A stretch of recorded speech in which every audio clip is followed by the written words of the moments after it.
Welcome to the Lean Blog Podcast. Visit our website at www.leanblog.org. Now, here's your host, Mark Graban. Hi, it's Mark Graban. Welcome to episode 419 of the podcast for June 23rd, 2021. My guest today is Allison Greco, and you'll learn more about her in a minute. We have a really interesting and wide-ranging conversation today where we will talk about how she first learned about continuous improvement in the railroad industry, how she has started a new continuous improvement professional society, and we'll talk about applications and lessons learned from her participation in Pageants. So that'll be the first time, maybe the only time we'll ever get to talk about that here on the podcast. So you can find links and show notes, more information about Allison, her Continuous Improvement International organization that you can join. You can learn more by going to leanblog.org/419. As always, if you like the podcast, please rate and review. If it's your first time listening, please considering following. And if you like the episode, it would really help if you share it on social media and particularly on LinkedIn. Thanks for listening. Now here is Allison.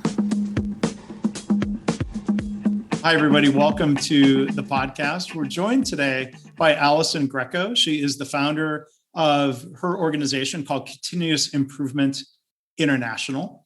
So, Allison, thank you for joining us here today. How are you? I'm doing very well. I'm glad to be here. Thanks for inviting me to join you today. Oh, I'm glad we can have the conversation. Tell everyone a little bit about Continuous Improvement International. It's an interesting, a start. Still fair to call it a startup? Yeah, I would definitely say Continuous Improvement International is still in startup phase. In January, we launched our Damn Good membership. It's development, accountability, and mentorship. So it's a fresh, modern professional society for continuous improvement professionals, process improvers, lean practitioners to come together and grow our skills together so that we can all work on improving our businesses. And the website for that is? continuous-improvement.com. Okay. And we'll put a link to that in the show notes. So, and we'll have a chance, I think, to talk about the organization and what makes it different and modern and unique later here in the episode. But I do like to ask guests, if I have a standard question here, it's about the origin story. What's your Lean Six Sigma origin story, Allison? And my origin story is really working for the railroad, kind of an unusual path. But I had an opportunity to intern with the Lean team at Burlington Northern Santa Fe Railroad, now BNSF. And we worked on optimizing railroad maintenance. And that's actually my first exposure, not only to Lean, but also to Gemba walking, as I would call it. So as part of my training, they dropped me off at the Kansas City rail yard and told me that when I made it to LA, I could hop on a flight and come home. So I literally hopped freight trains for a week, learning how to navigate train management systems, understanding how things worked from a conductor and an engineer's perspective, so that I could really understand how the business worked when I was going back and trying to do my work and maintenance. Do people still hop, this is a random question, still hop unauthorized rides on trains? Like back in the day, or cartoons or movies, you'd have people just jumping onto the train. You were doing this in an authorized way. I have never witnessed it myself, but I've read stories about those who do trespass and hop freight trains. But one of the bigger problems with trains is all of the graffiti that you see on trains. So people still must be trespassing in rail yards doing their graffiti art. Wow. All right. So you made it to LA, your Gemba rides on the trains. Okay. So you were safe. I was just worried in hindsight. I was actually inside the locomotive. I was not. All right. Well, good. I was not hanging on the little ladder. I was inside the freight train, inside the locomotive. Okay, that paints a better picture of. All right, so you're getting the perspectives of what do you call is it called a conductor when it's a freight train? Yeah, conductor and an engineer. Okay. And so you were learning their perspectives. And then as part of that, I'm curious, for a railroad, what were their goals and objectives when it came to continuous improvement? I bet the conductor and the engineer had a lot of ideas. They did. They'd had a lot of ideas. And I think the railroad was very data driven. So we had really great operational metrics that we were driving towards. So our continuous improvement goals were really the operational goals of things like on-time delivery of the freight, making sure those trains arrived in the rail yard on time. And so in maintenance, we were looking at really rail speed and making sure that we were maintaining the tracks so that the trains could travel over them at the designed speed. And so then, of course, if we're not doing a good job of maintaining the tracks, then, you have slowdowns and construction zones, just like you do on a highway. And when you were getting this introduction, what was their process in terms of training? And they were framing it as Lean Six Sigma, correct? Yeah, actually, at the time, and this is a couple of years ago, the railroad had a Lean department and a Six Sigma department. So in maintenance, we primarily looked at Lean, and in the area of the business where they worked on the rail cars, they did more of a Six Sigma approach. So yeah, they definitely worked in Lean and Six Sigma. And so you went through kind of a typical training belt progression when you were there at BNSF? I didn't go through my belt progression until quite a bit later in my career. So I learned the fundamentals within the railroad, learned all about Lean and how to work projects, but it really wasn't until I went to the utilities many years later when I earned my black belt.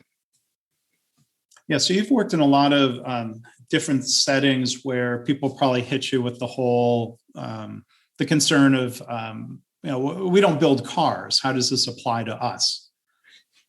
Yeah, that's been my whole career. So we do typically hear about Lean Six Sigma in the manufacturing world. And I even went to school for industrial engineering, which is very much geared toward manufacturing and working on assembly lines. But in my career, I've always worked in non-manufacturing. We're providing mostly a service. So railroad, government, oil, gas, and utilities.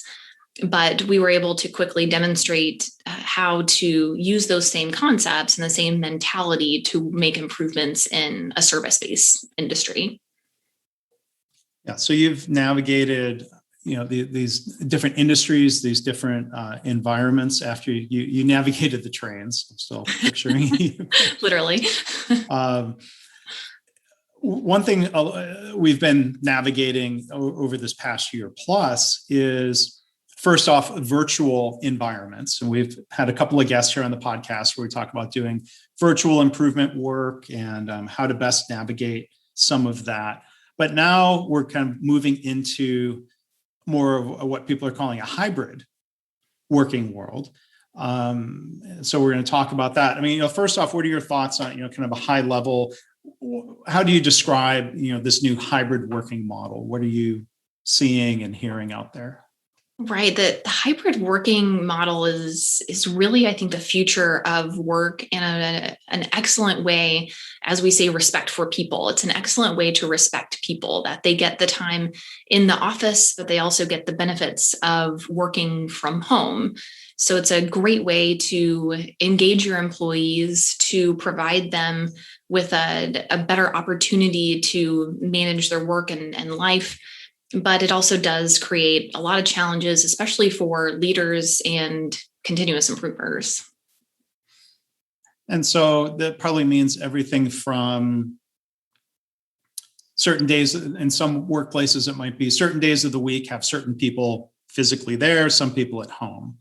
There might be different settings where it's a class or an event where, maybe there's part of the workforce that's always at home. Some is always at work, but I guess we're trying to navigate like this blended model of, we've got not just people on screens now, but we've also got people in the room. Like, have you been? I haven't navigated that yet, so that's why I'm curious what some of your first experiences are, or thoughts or tips on best navigating that. Yeah, it's quite a challenge because companies are trying to figure out right now, how do they navigate it? Are there A days and B days where there are certain departments that are there on Mondays and Tuesdays, as you're saying, and other departments that are there Wednesdays, Thursdays? But it's going to be a lot more complex than that for a lot of organizations. Because now that we've had this opportunity where we are home with our children, or we're home with our spouses or our dogs, our expectations have changed quite a bit. And so, especially as continuous improvers, we are accustomed to working in person. We love our rapid improvement events. We love our Kaizen events. We do in-person training. And now that we don't have that place where we can bring everyone into the room together, it's really tough and creates a lot of challenges. And the first challenge that companies really need to work to overcome is getting personal.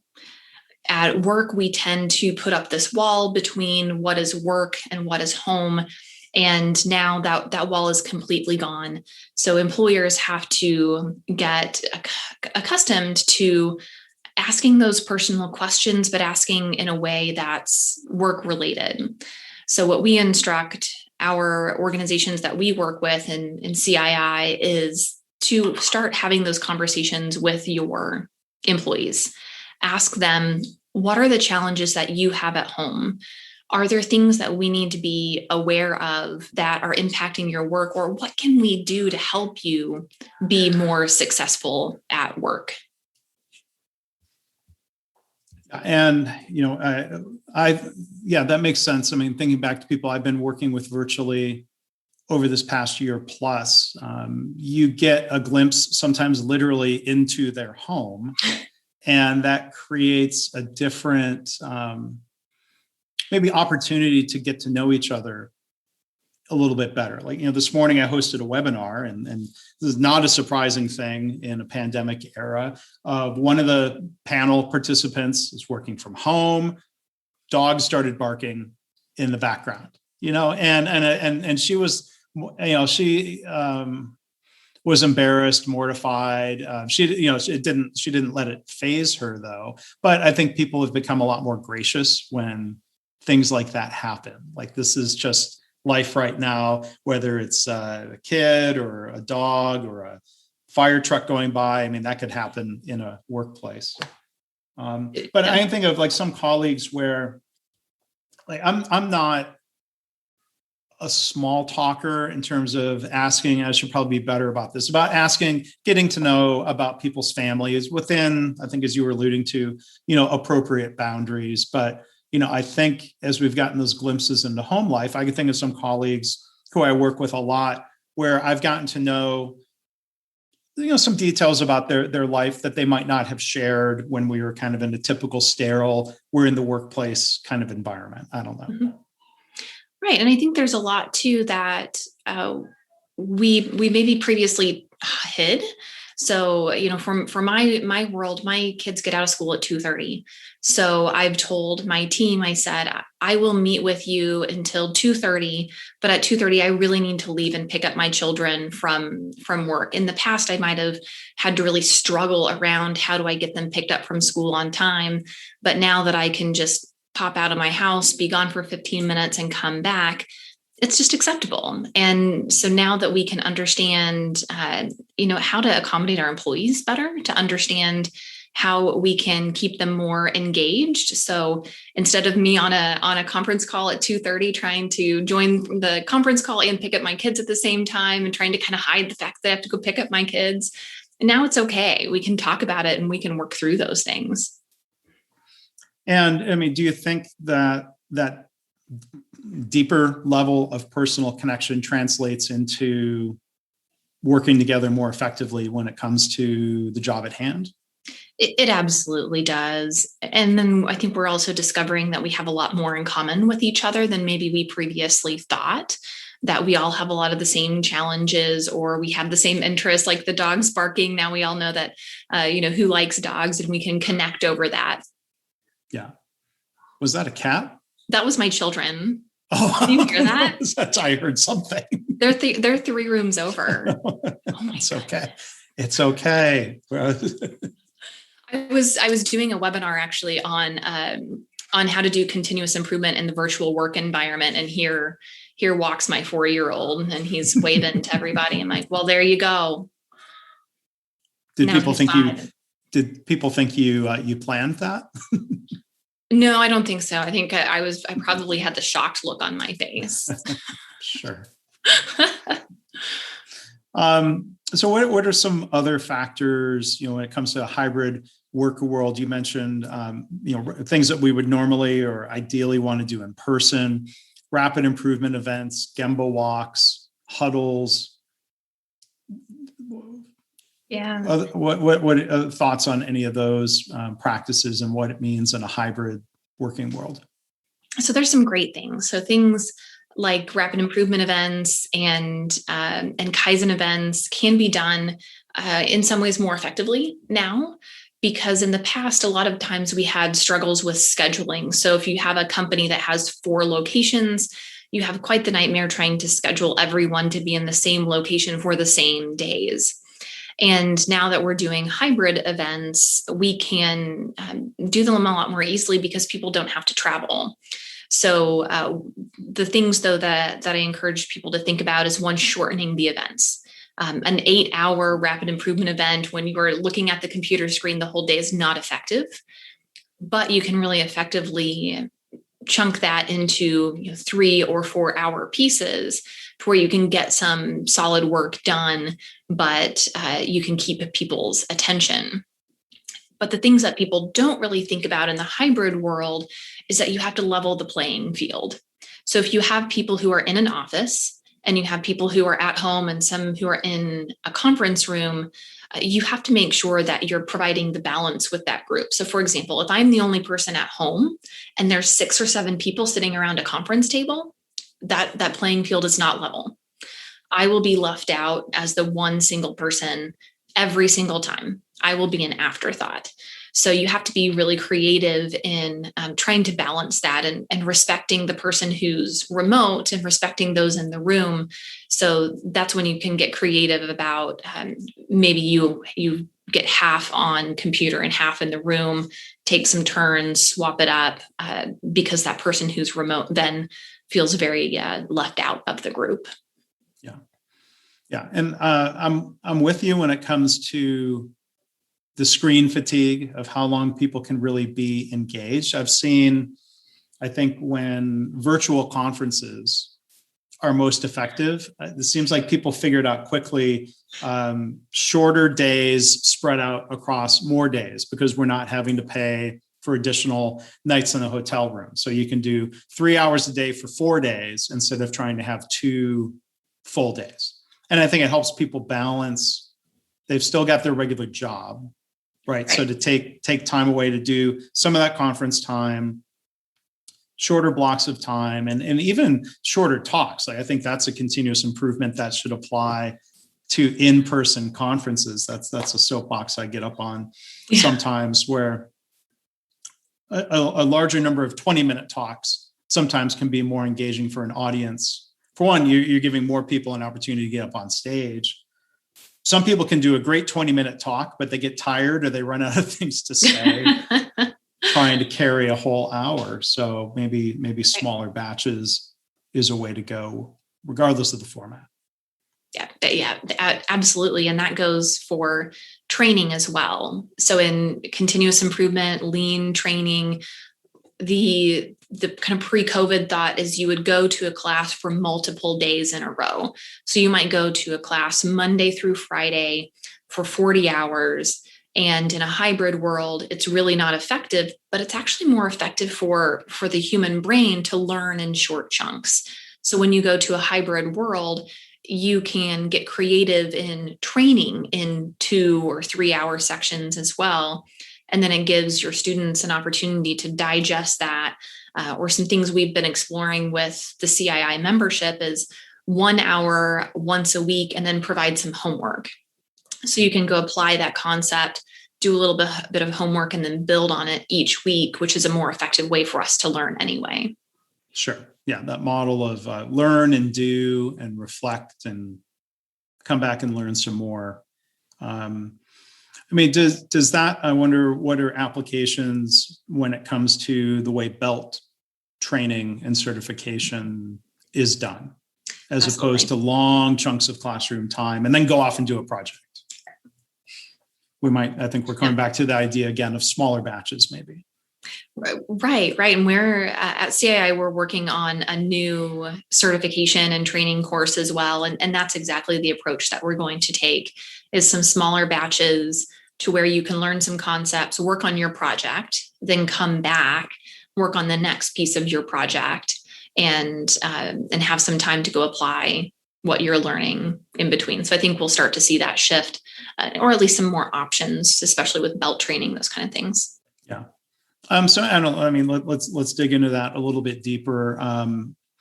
What are the levels of belt certification that you offer? Tell us a little bit more about how you do that at CII. Right. We're currently developing 2 levels. So we're developing continuous improvement practitioner, which is more for someone who's going to do projects kind of in addition to their day-to-day work. And then continuous improvement professional, which would be for the person who does continuous improvement as their full-time profession. So we're working on developing the certification process right now, but it takes you through how to identify a project, initiate change management, and go through stakeholder analysis, all the way through even facilitation skills. And our approach to facilitation skills is changing because of COVID as well, because now facilitation needs to be not just in-person facilitation, but how do you facilitate virtually as well? Now, do you have people asking, though, for the belt label? And I asked this for, give a little background. I have some lean certification from 20 years ago, almost, when I worked at Honeywell, because they had a formal program. They didn't call it a belt. I'm not necessarily the biggest advocate for the belt terminology, but I'd be curious to hear more of your thoughts on labeling it as practitioner and professional. That makes sense. But are people saying like, yeah, but what color is my belt? Because that is so widespread. It is very widespread. So it's going to take some time to change the mentality and to change that old guard of well, it has to be green belt and black belt. So right now, as I'm describing these to individuals, I'll say practitioner is roughly green belt equivalent. Black professional is roughly black belt equivalent, but they're different and unique. And one of the things that we struggle with, and I struggled with in hiring new employees when I worked for different companies, is what is a black belt? And you would discover very quickly in the interview process that a black belt to one person and a black belt to another person could be entirely different things. So we're working at CII to develop a new standard as well, so that when you have practitioner, you know exactly what level of rigor was required to earn that certification. Yeah, because you really do have to dig into the detail of, well, what company did they get their belt? And there is a surprising amount of variation. Somebody just passed a test, or did they go through a project that was mentored by the appropriate level belt above them? But it sounds like you're trying to just in general with what you're doing at Continuous Improvement International to rethink things, like, and then maybe we can delve into this a little bit more of like rethinking what does it mean to be part of a professional organization, society that's focused on, because I'm a member of the Society for Health Systems, which is part of the Institute of Industrial and Systems Engineers. So like you said earlier, we're both IEs. You've got different organizations related to continuous improvement or quality or what have you. There's kind of a traditional model. Like what was the spark? Maybe first I'll ask, what was the spark of trying to do a different model? Like what? I'm sure, like with any entrepreneur, that you saw a need or that there was something missing from your own experiences. Not to pick on any of these other organizations, but I'm just curious, like what some of that genesis was. Yeah, that's exactly what it was. I was sitting in my office in one of the companies where I worked, and through my office window, I could see another company. And I thought, I wonder what they're doing over there. What is their improvement team like? What are their struggles? And I looked for an organization that was out there that would bring us together and really didn't find one. Or what I found was that in a lot of places, we had groups that were sprung up by volunteers who were very excited to bring people together. But as that volunteer moved to a new position, then the group kind of fell apart. So I knew that we needed an organization that had core support. The support system is always there, but with the same philosophy of bringing people together and sharing, but making it a lot more member driven. So we really focus on practitioners. We focus on listening to what they need and what their struggles are. So we hear a lot of challenges with a lot of soft skills, things like how to influence, how to work through change management. We can totally kill it on the hard skills, process mapping, data analytics. But what we struggle with the most is things like how do you get your boss on board with a change? How do you influence senior leadership? How do you work with that naysayer who just feels like they have it out to get you? So we're working on, through CII, providing those avenues to bring people together and focus on a lot of those soft skills that can make them really successful, going far beyond what you just learn in the books. Yeah. Yeah. I can see that being very helpful. It's not just a matter of knowing what to do, but how to go about it. How do we engage the people doing the work, whether they're on a train or an assembly line or a hospital? How do we, so there's, I think, great opportunities there. And under the banner of continuous improvement, you're welcoming of people who are doing Lean Six Sigma. It sounds like less framed around a particular methodology, right? Right. Because we really want to meet people where they are. And if an organization has been working on their Six Sigma journey for 10 years, then the same tools that we're teaching you, the same skills can be applied, whether you call it operational excellence or process improvement or lean. The same concepts apply. We're all driving towards continuous improvement. So we want to provide those resources wherever you are. Mm-hmm. And membership is completely individual based. Is that right? We offer corporate and individual memberships. So a company can apply for a membership for their whole team, or you can join as an individual. And it's really for those who are just getting started with continuous improvement, who want to learn more, and even those who are more seasoned but want to continue to grow in their skills. Mm-hmm. And so you mentioned the certification programs that you're developing. What are some of the other features or benefits of CII for the members? We have quite a few offerings for our members. So we have a member portal that has a whole library of courses. So you can get your introduction to change management, introduction to stakeholder analysis, but we have some unique courses that we've developed exclusively for CII, with things like how do you do virtual improvement events with an entire step-by-step guide, to things like goal setting and a whole concept of improvement agility, to where we can improve at a faster pace. We have a library of templates. So all of your tools and templates, you don't have to go recreate all those racy templates and 8-step models. We have all of those for you. We have a community that's moderated for our members to connect, to share their lessons, and to just get help when they need it. And then we offer live events via Zoom on a regular basis. So we have CI Cafe, where our members get together in a facilitated discussion and share stories.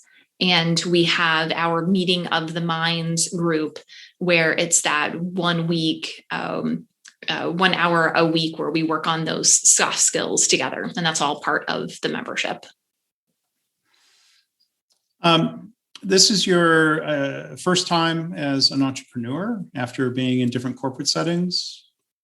It is my first time as an entrepreneur, but when I earned my MBA, I had an emphasis in entrepreneurship and developed a business plan for a new technology that was being developed at the University of Oklahoma. Entered in a team for a business plan competition. We won the whole business plan competition. So I've always known that there would be an entrepreneurial gig in my future. I just didn't know at the time what it was going to be. Yeah.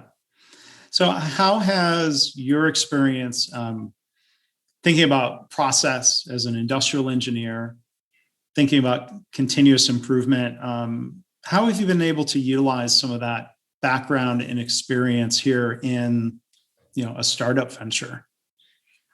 I think my background with Lean has been tremendously helpful because I have done, I did a problem statement. I dug in and documented what problem am I trying to solve.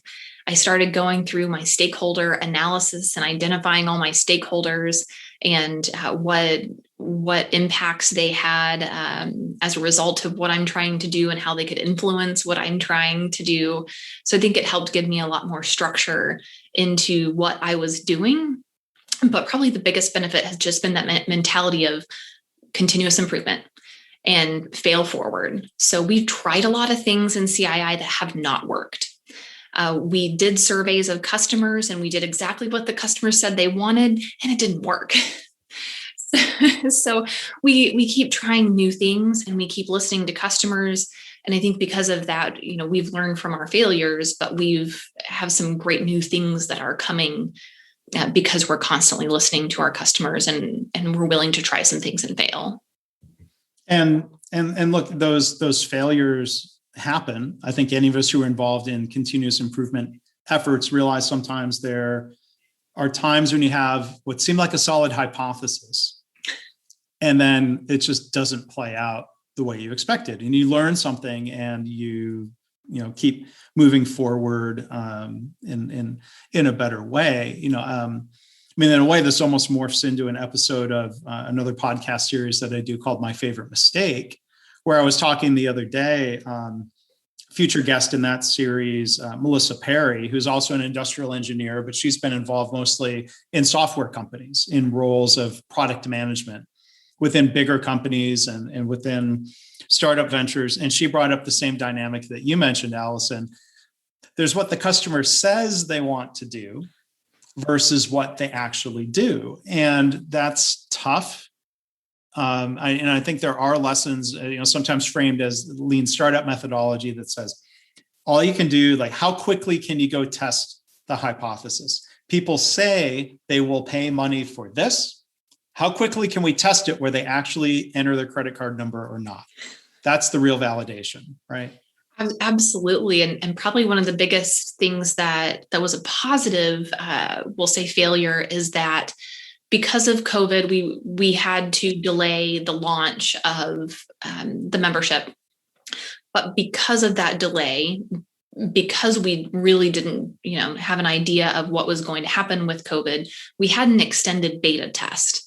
And that extended beta test was tremendously helpful. And that beta test is where we really learned that what the customer said they wanted and what they actually wanted were a little bit different. And that's the cat. Okay. I think that might be what I heard. I don't know. It sounded like what I heard before. So I've got no pets here to interrupt.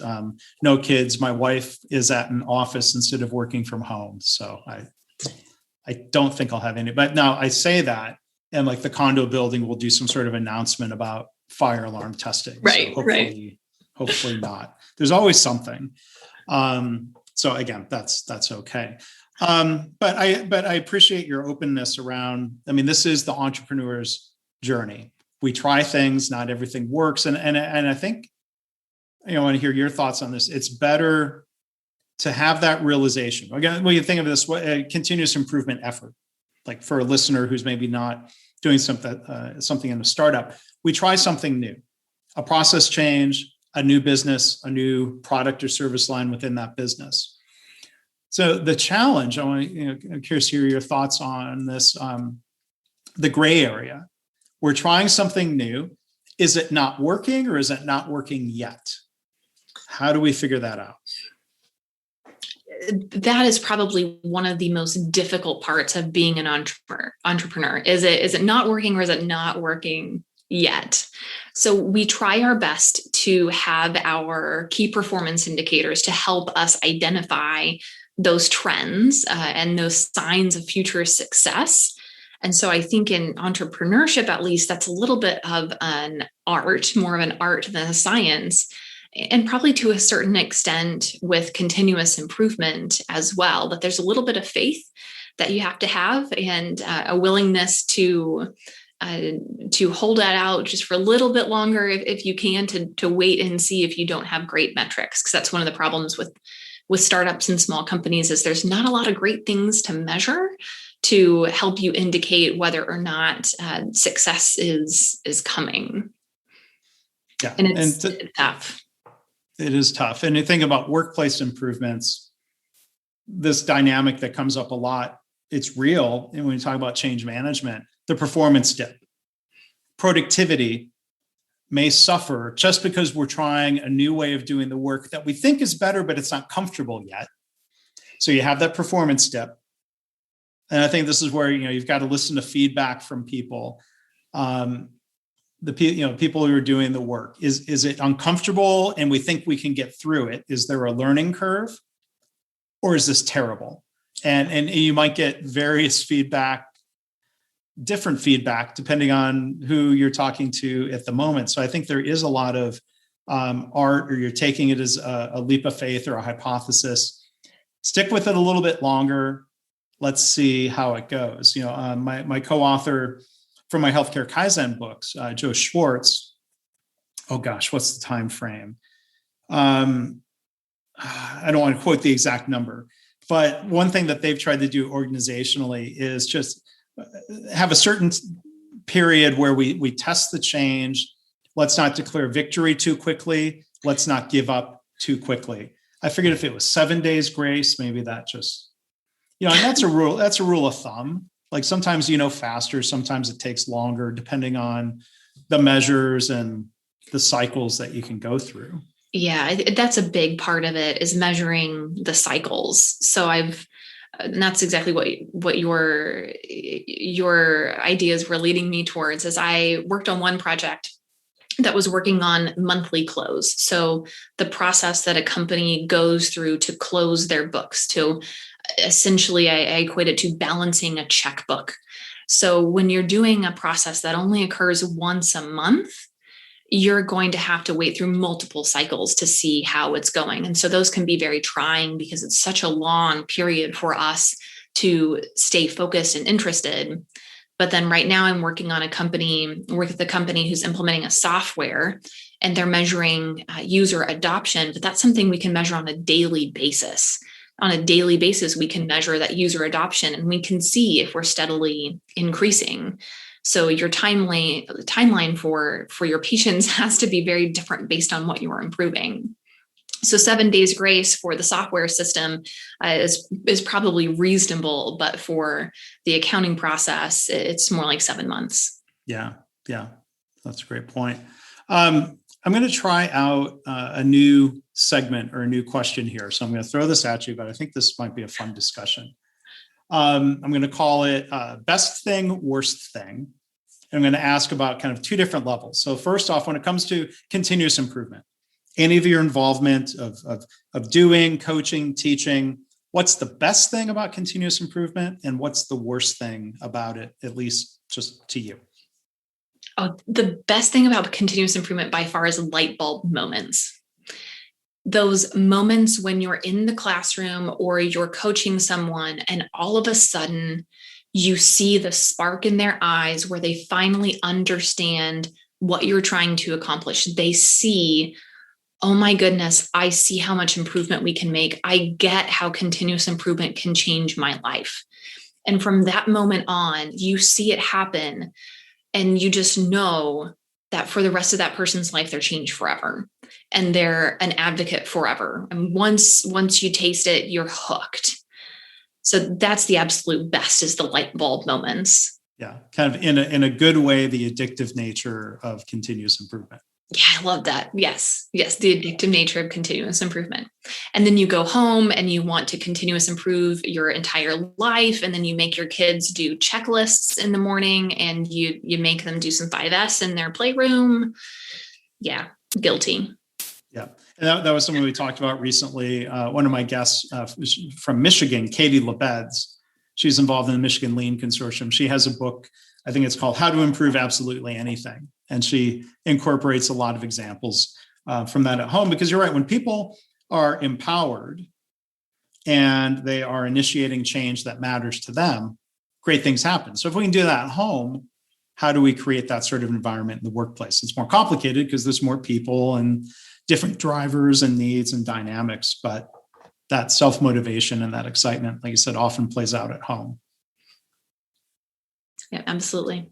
So now the flip side of best thing, worst thing about continuous improvement, biggest challenge, what should be better?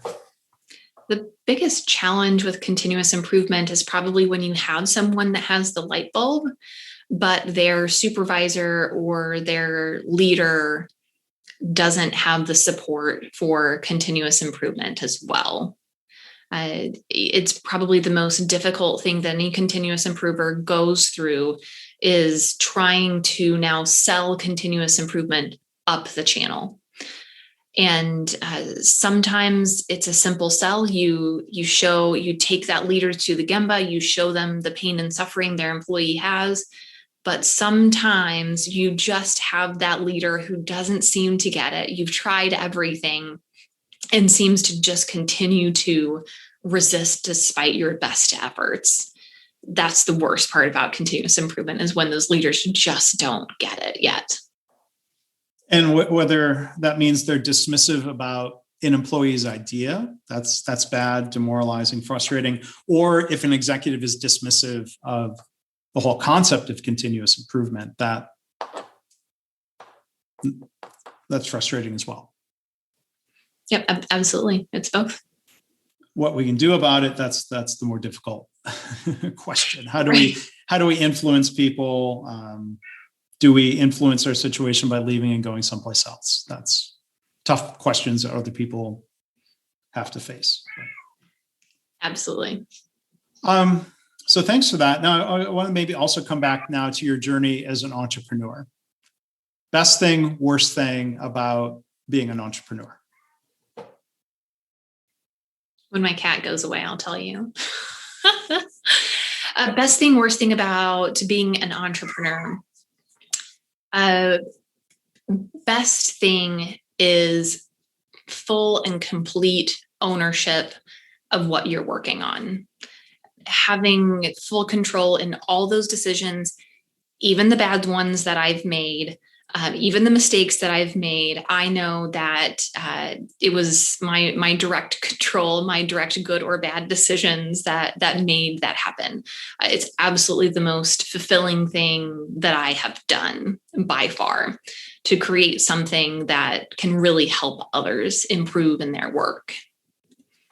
And it could be that that's what really makes someone an entrepreneur. The fact that you say that that's the best thing, that responsibility, that ownership. Some people would run from that, right? Different Absolutely, people wired some people differently. would run.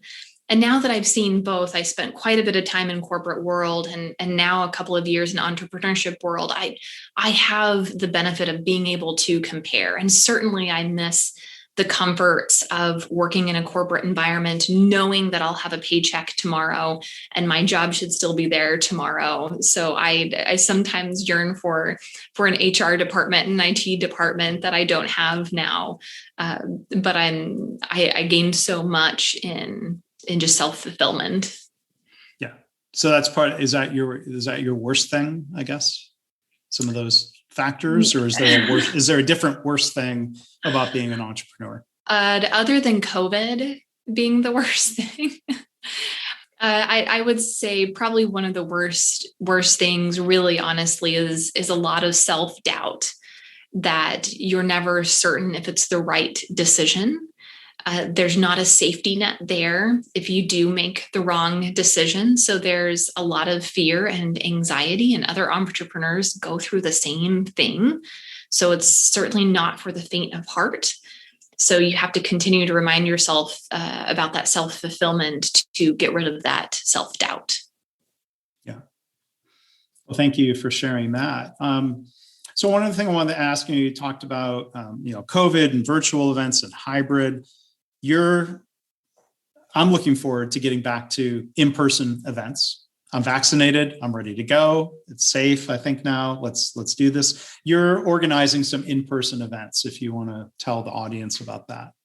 Oh, I am the most excited about our in-person events this year. We have Continuous Improvement Nebraska, which is September 2nd in Omaha. And then we have Continuous Improvement Oklahoma, which is September 16th in Tulsa. We're developing these smaller regional conferences so that we can bring people back together in person, because we truly believe in that dynamic of bringing people together in a room and amazing things happen. But shifting the priority to regional events so that we understand companies have a lot of limitations on travel and expenses. So keeping that travel reduced, keeping the expenses low, and then creating that network and that community within some of these regions. So we'll make sure there's a link in the show notes for that. I imagine you've talked to members of your CII community. You've talked to others. Like, what is the voice of the customer saying right now about willingness, readiness, comfort level of coming back to an in-person event? So generally what I'm finding is that continuous improvers are eager to get back together, but still a little bit hesitant, but more really driven by their corporate requirements. Each company has set up different requirements. And so I think that's driving behavior more than anything else, so that the individuals are very eager, but companies, I think, are a little bit more hesitant and will kind of dip their toe in the water before they open up the floodgates to let everyone go back to events. Yeah, there's the cost factor. They might also be thinking in terms of liability or other factors, but we've got to start making our way back into that again. So I hope those events go well, and that people are going to show up and participate and be part of that. So I wish, I believe the hypothesis that people are ready, and this will be good timing. Yeah, our key performance indicators is a willingness to get speakers to come, and we have incredible speakers lined up for each event. So if that's an indicator of future success, it's going to be incredible. Just such a great, diverse group of people coming to speak at both events. Have you made any announcements about that, or do you want to drop any names of who those speakers are? Oh, goodness. Yes. In Tulsa, we have Jason Ketchum from One Gas, Sarah Gallagher from Persimmon. We just announced today Matthew Singh is coming to Omaha. He works for state of Nebraska. Rachel Prudhomme, Jesse DePriest. I mean, just these cool people who have done so much in continuous improvement. All of those speakers are announced on our websites right now. So we have announced all but one speaker in each event. All right. So again, I'll encourage people to go to continuous-improvement.com, Continuous Improvement International, to learn all about that. So Allison, there's one other thing, just wanted to ask, we think back earlier of, we in COVID times, maybe get to learn a little bit more about the whole person and not just the project or the tools that we're working with, or the business challenges and culture change. I think you're unique out of any of the guests on the podcast in terms of pageant experience. It says here on your LinkedIn profile that you were Mrs. Oklahoma America 2008 to 2009. So I was just kind of curious, for one, did your background in continuous improvement affect the way you went through the pageant process? Or, has that pageant process helped you in your career? I'm just curious, kind of like the couple sides, if you want to tell us about any of that. Gosh, I think probably the process of going through pageants has helped me in my career more than I would have ever imagined. I think I was drawn to pageants because I've always worked in male dominated types of fields. I've always been in engineering. I worked for the railroad. I worked for utilities, and pageants are almost an outlet. But things that pageants taught me were things like understanding how others perceive you. What is your personal brand? And so when we're thinking about continuous improvement and ability to influence others, understanding how others perceive you and how you communicate with them, it is incredibly important. So pageants helped me understand that and helped me balance out my hard skills with my soft skills, be able to use my listening skills to work with people and relate to them. So that's Mrs. Oklahoma and the Mrs. America experience were so valuable to me. But continuous improvement. I've written multiple articles about continuous improvement in pageants because so many of the same concepts. So we'll have to link to some of that in the show notes. Yeah. There's some insights articles that I've written out there about continuous improvement and beauty pageants. So we'll post links of people who want to do a deeper dive. So I hadn't thought through. You're right. So so I'm just curious. Like there's kind of a hierarchy. You had to win different pageants to then have the chance to win Mrs. Oklahoma. Is that right? So Mrs. Oklahoma is on an application basis. So you apply to compete. If you're chosen, you are given a local title. I was Mrs. Enid. We were living in Enid when my husband was going through Air Force pilot training. And then from there, I won Mrs. Oklahoma. And then I went to the Mrs. America pageant and then placed in the top 12. Well, great. And then Mrs. America goes to Mrs. World. Okay. I was curious. I have one friend from high school who had competed in some of the pageants that feed up through Miss Michigan to then up through Miss America. And she went pretty far in that process for Miss Michigan. So it was, that's going back a little ways now, but interesting to hear her process and how that helped. But I mean, through that pageant process, do you get, you mentioned kind of growth opportunities. Do you get specific feedback then that was helpful as opposed to just like, yes, you've moved on or not? You do. There's a pretty intensive preparation process. So as I was preparing to compete for Mrs. Oklahoma, I did mock interviews, practice interviews with lots of different people. So they're asking every tough question they could possibly think of, trying to stump the chump, and then getting lots of subject matter experts to help with fitness and nutrition, posing and walking, working on poise. And then that's multiplied after I won Mrs. Oklahoma. There's a whole team that supports you and does all sorts of practice and rehearsal to get you your absolute best that you can be. Well, again, thank you for sharing that. And, it's possible someone else I've interviewed before was involved in pageants and I just didn't know. But since that's part of your bio and your profile, I thought it was an opportunity to ask and learn a little bit more about you and how that's influenced you. So I'm glad we could at least touch on that a little bit. So our guest again today has been Allison Greco. Continuous Improvement International is the organization, continuous-improvement.com. Like it says on the sign, for those who are not watching the video, Allison has a sign behind her and it says educate, execute, engage. And so if you're looking for help with any of that and to be part of a continuous improvement community, you can check out what Allison is doing. Is there anything else that you wanted to add? I'll give you kind of the last word here.